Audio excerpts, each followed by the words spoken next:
Si vous voulez apprendre le droit de façon simple et accessible, alors vous êtes au bon endroit. Bonjour à tous et bienvenue à ceux qui viennent de nous rejoindre. Je suis Kankou Fofana, je suis étudiante en droit et je vais vous faire kiffer cette matière.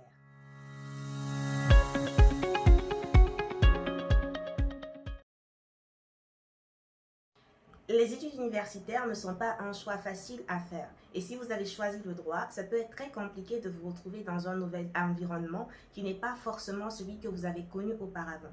Alors, j'ai décidé de faire une série de 4 vidéos dans lesquelles je vais vous parler un peu de la réalité de la faculté de droit.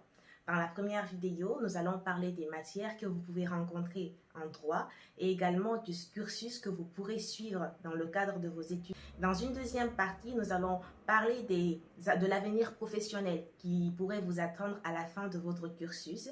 Et dans la troisième vidéo, on va se poser des questions sur les événements, les faits, les caractéristiques propres à une faculté de droit. Et enfin, nous terminerons sur quelques conseils parce qu'il n'y en a jamais trop pour poursuivre ses études universitaires. Cela étant dit, nous allons commencer. Alors, lorsque vous allez arriver à la fac de droit, vous allez découvrir plusieurs matières, plusieurs disciplines qui vont s'étendre sur un cursus en général en 3 parties. Mais généralement, les gens font la licence et le master. Le doctorat est purement optionnel. Et aussi, à côté de ça, vous verrez des professeurs agrégés en droit. Mais dans un cadre classique, on fait la licence de 3 ans et le master de 2 ans. Ces différentes matières que vous allez rencontrer, personnellement, je les classifie en 5 volets. En 5 volets qui vont vous permettre d'appréhender un peu ce que vous risquez de découvrir. Par exemple, dans le premier volet, vous allez découvrir ce que j'appelle les matières du droit de l'État, c'est-à-dire les matières qui vont vous permettre de comprendre le fonctionnement de l'appareil étatique, également les rôles des personnes qui y sont. Et donc, parmi ces matières, on peut citer le droit administratif ou le droit constitutionnel ou le droit budgétaire, etc. Dans le deuxième volet, j'appelle ça les matières de base. En fait, pour tout étudiant en droit, lorsque vous allez arriver à la faculté de droit, il y a des matières qu'il faut impérativement et obligatoirement maîtriser. Ces matières, pour moi, sont au nombre de 2 et parfois 3. 2, pourquoi? Parce que nous avons l'introduction à l'étude du droit qui va véritablement vous initier à ce qu'est le droit. C'est là-bas que vous allez apprendre le b.a.-ba de la matière juridique. Et à côté de cela, vous avez le droit des obligations. En droit, on a tendance à dire que tout est obligation. Même le simple fait de prendre un taxi est un contrat en réalité. Donc cette matière, vous allez la retrouver dans toutes les autres matières que vous allez étudier parce que c'est vraiment la base fondamentale du droit. À côté de ces 2 matières, il y a une troisième matière qui n'est pas si basique que ça, mais elle est assez importante. C'est l'organisation judiciaire ou encore les institutions judiciaires. Alors, dans cette matière, vous allez apprendre ce qu'on appelle les différentes institutions que vous allez rencontrer dans le système judiciaire, c'est-à-dire les tribunaux, la cour d'appel, etc. Et vous allez comprendre leur rôle, leur fonctionnement et leur composition. Il est très important de maîtriser cela parce que finalement, c'est ce qui va vous permettre de comprendre la suite de certaines matières que j'appelle, donc maintenant le troisième volet, les matières de procédure. Les matières de procédure et les matières de droit interne. Au niveau de ce troisième volet, vous allez découvrir un peu le droit pénal et la procédure pénale, le droit civil et la procédure civile. Et également, vous allez découvrir le droit des personnes et de la famille. Et comme vous pouvez le constater, chaque pays a sa propre législation par rapport à ces questions. Par conséquent, il sera important de les maîtriser également. Dans un 4e volet de matière, vous allez découvrir des matières complémentaires. Ces matières complémentaires vont être là pour vous aider à poursuivre votre cursus selon vos différentes spécialisations en licence droit.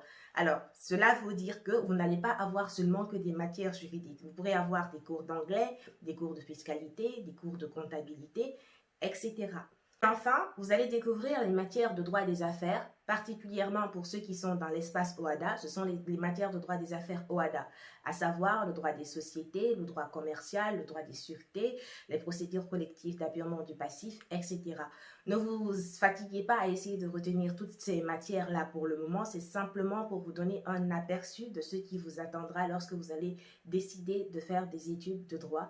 Et donc, ces différentes matières, comme je vous l'ai expliqué, vont s'étendre sur plusieurs années, pour la licence 3 ans et pour le master 2 ans. En ce qui concerne le master, il faut savoir que c'est un moment C'est un moment où vous allez vous spécialiser. C'est un niveau de spécialisation. Vous allez choisir une discipline ou une matière particulière du droit et vous allez vous spécialiser à ce niveau. Et les matières que vous allez étudier vont dépendre de la spécialisation que vous aurez choisie. Et ne vous inquiétez pas, en termes de spécialisation, vous avez pléthore de choix. Vous pouvez être spécialiste en droit des affaires, vous pouvez choisir la carrière judiciaire, vous pouvez choisir la gouvernance d'entreprise et les compliances, etc., etc. Maintenant que cela est clair, il faudra également savoir que la réalité que vous avez connue entre le collège et le lycée n'est pas du tout la même que celle que vous allez découvrir à l'université de façon générale et pas particulièrement pour la faculté de droit. Alors, qu'est-ce qui vous attend lorsque vous venez à l'université? Lorsque vous viendrez à l'université, vous allez découvrir de nouveaux langages, de nouveaux systèmes, etc. La première chose que vous allez découvrir, c'est que ce sont les semestres. Par exemple, pour la licence, vous aurez 6 semestres. Et pour chaque année, vous aurez 2 semestres numérotés de 1 à 6. Pour illustrer cela, il faut comprendre qu'en licence 1, vous avez le semestre 1 et le semestre 2. En licence 2, le semestre 3 et le semestre 4. En licence 3, le semestre 5 et le semestre 6. Ce qui fait que lorsque quelqu'un vous dit « Ah, c'est le semestre 4 », vous allez automatiquement comprendre qu'il est en deuxième année de licence. Et s'il vous dit c'est le semestre 6, je suis au semestre 6, vous allez automatiquement comprendre qu'il est en licence 3. Donc, il faudra faire attention à cette configuration. À côté des semestres, il y a ce qu'on appelle les sessions et les dettes. En effet, à l'université, on vous donne l'opportunité de passer au rattrapage. Mais il faut être précis. Les systèmes de rattrapage vont varier selon les universités qui vont mettre un ensemble de règles qui leur sont propres dans ce cadre. Eh bien, les sessions, c'est quand tu n'as pas validé une matière dans la première session, c'est-à-dire au contrôle normal, eh bien, on te donne la possibilité de la refaire afin de ne pas rester comme ça avec une mauvaise note qui n'est pas 10. Parce qu'à l'université, il faut obligatoirement avoir un minimum de 10 dans toutes les matières. Maintenant, c'est quoi une dette? Les dettes, en fait, c'est lorsque tu n'as pas réussi à valider une matière ni lors de la première session, ni lors de la deuxième session. Alors, tu pourras peut-être passer en classe supérieure, mais il faudra quand même garder à l'esprit que tu risques de ne pas avoir ton diplôme tant que tu n'auras pas validé cette matière. Je vous conseille donc de ne pas du tout aller en dette et de tout faire pour valider vos matières. Comme ça, vous êtes tranquille à la fin de vos cursus scolaires. Un dernier mot sur cette question des sessions et des dettes. Il faut savoir que ça se présente comme ça généralement en Afrique et particulièrement pour la Guinée et le Sénégal en ce qui concerne mon expérience personnelle. À l'université, vous aurez également ce qu'on appelle des unités d'enseignement. Qu'est-ce qu'une unité d'enseignement? En fait, une unité d'enseignement, c'est soit une seule matière ou un ensemble de matières qu'on va grouper ensemble parce qu'ils semblent poursuivre le même but. À titre purement illustratif, c'est-à-dire seulement à titre d'exemple, vous pouvez dire qu'il y a par exemple une unité d'enseignement droit pénal et procédure pénale. Ça va de soi. Donc, vous aurez des unités d'enseignement qui pourront se compenser ou non selon les règles propres à chaque université. Ce n'est pas universel. Chaque université décide de si les matières peuvent se compenser ou si il faut les valider de façon individuelle. À côté des unités d'enseignement, vous avez ce qu'on appelle les crédits. Les crédits, c'est un système qui a été mis en place pour permettre facilement la mesure de l'acquisition des connaissances, en fait. Ça va permettre d'un pays à l'autre de faciliter un peu l'appréciation des connaissances acquises.